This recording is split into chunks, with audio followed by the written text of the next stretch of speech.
Hello guys! Hello, hello! Magandang araw, magandang buhay. So, nandito tayo sa Luya sa area 1. Sa taas lang ito ng bahay guys sa may kalsada.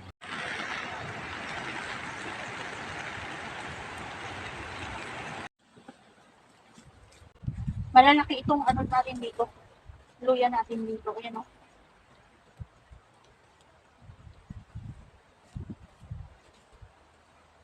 So, bigyan ko lang kayo ng tips guys kung paano magparami ng luya. Ayan. So, kung gusto ninyong magparami ng luya guys, bibigyan ko kayo ng tips. Kung kayo magtatanim ng luya, gagawin ninyong binhi ay yung small size, SS, ganon. Halimbawa, ang tinanim nyo ngayon ay nasa 5 sako, Magtatanim kayo ng 5 sako. O sabihin na natin 2 sako na lang. Sa anihan, dapat hindi mo muna yan ibebenta. Huwag mo munang ibenta yan. Yung maha-harvest mo ng January, kasi January po ang anihan ng luya. Huwag mo munang ibebenta lahat yan. Itanim mo lahat yan. Tapos, pira-pirasuhin mo. Gawin mong small size, SS, ganun. Ang SS po ay semi-small. Ganun po ang SS. So, doon po, tiyak na po na rarami ng luya ninyo doon. At saka kailangan nyo ding alagaan guys para talagang hindi masira. At saka tingnan niyo yung magandang area na pagtatanaman ninyo. Nagsimula din kami sa maliit. So, nung unang nagtanim po kami ng luya ay yung mga ganito lang kaliliit. Ganyan. Ang tawag po niyan sa market ay MM. Yun lang po mga tinatanim namin. Tapos, hanggang sa dumamin na po. Kapag dumamin naman na yung mga luya ninyo, pwede na po kayo magtanim ng ganito, kalwang. Pwede na kayo makakapagtanim na kayo ng 10 sacks ng luya. Doon na ninyo mararamdaman yung kung gaano kalaki yung kikitain ninyo sa luya.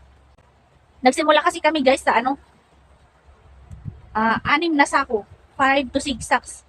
Tapos, nung hinarvest namin yun, hindi namin binenta lahat.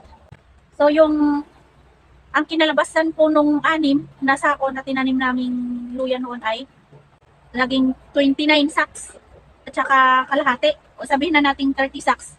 Ganun po kadami ang kinalabasan ng 6 na sako na tinanim namin. So, yung hinarvest po namin na 30 sacks, tinanim po ulit namin yun. So, bali, dalawang taon po kami na hindi nagbenta. Kaya po dumami yung luya namin. Kaya ang tinanim na po namin dito ay 25 sacks. Tapos, iba pa po yung mga binenta namin na binhi. Nagbenta din po kami ng mga binhi kasi may mga bumibili. Kaya ang tinanim po namin dito ay 25 sacks. Iba pa po yung tinanim namin sa bundok, sa may area 2. Kaya dumami po kaagad yung luya natin. Kasi hindi muna tayo nagbenta nung unang tanim natin ng luya. So kung gusto niyo din magpadami guys ng luya, ganun po ang gawin ninyo para masulit po ninyo yung pagtatanim ninyo ng luya. At saka timingan nyo rin guys kapag mura ang presyohan ng luya, huwag muna kayo magbebenta. Much better na itanim muna ninyo lahat. At kapag naging okay naman na ang presyohan ng luya, saka na kayo magbenta. Siguro naman po, dumami na yung luya ninyo noon. Kaya, ayan, tignan nyo naman po ang naging resulta din ng hindi namin pagbebenta ng luya namin noon. So, nakakapagtanim na kami ng ganitong karaming luya, 25 sacks.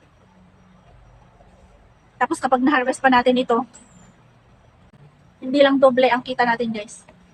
Kapag nagsipag ka po talagang magtanim ng luya, or kahit hindi man luya yan, kapag ka nagsipag ka talaga, meron kang may maani ka. Meron kang pera. Kaya meron talagang pera sa luya guys.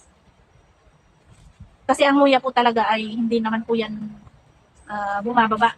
Bumaba man po ang presyo ng luya, nasa lang yan, nasa 50, ganun. 50 or ang pinakamababang luya na namin, nasa 40, 50, ganun. Pero ngayon kasi, nagmamahal na ang luya. So, umabot po yung luya ng nasa 200, I think, ganun. Pero hindi po kami nakapagbenta nung nag-200 yung 1 kilo ng luya. So, ang nabutan lang po natin noon ay nasa 180, 185. Pero, malaki na yun guys. Kasi, Imagine mo yung isang puno ng luya, nagtitimbang ng ano yan, 4, sabihin mo na hindi yan bababa ng ano, kung pag yung nasa ano lang ha, pag yung nasa medium size na puno ng luya, nagtitimbang yan ng 3 to 4, ganun.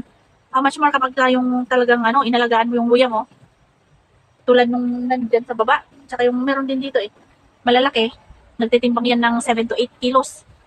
So, imagine mo kapag ganun ang presyo ng luya, nasa 150, sabihin mo na, talagang magkakapera ka doon guys. Kaya luya din talaga ang ano, tinatanim namin kasi hindi naman bumababa ang presyo niyan. Bumaba man pero nasa ano lang, hindi masyado compared dun sa mga ibang gulay na katulad ng beans, halimbawa na lang ng beans, kapag ka bumaba yan, nasa 10, 5 pesos, ganun ang per kilo. Ang luya hindi yan bababa ng 10 pesos. So maganda talaga ang luyang itanim guys. May pera sa luya. So, yun lang guys, ang tips ko sa inyo, kung gusto niyo magparami ng luya, ganun ang gawin niyo guys, huwag kayong magbenta kaagad kapag unang tanim niyo. Para ano, para dumami kaagad yung luya ninyo. Ayan, umambon na guys. Ayan po ang ating view. Ayan ang ating view. Doon sa bandaron, luya lahat yun guys. Dati ano yan taniman ng palay, pero ngayon talaga ang ginawa na nilang ano, ginger plantation yung bandaron. Palayan talaga yun guys. So ang main product dito ay luya. Bihira na lang guys yung mga nagtatanim ng ano, beans, kamatis, ganun. Kasi matrabaho din ang mga ganung ano guys. Itanim. Talagang maano ka. Siyempre mag-spray ka pa ng mga ano nun. Kailangan mong mag-spray para hindi maano ng wood.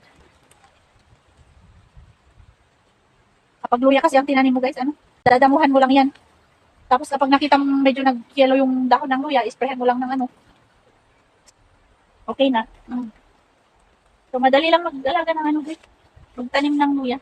Kung may tiyaga ka talaga. Ayan, magkakapera ka sa luya. So ayun lang guys, umuulan na dito. Thank you sa panonood.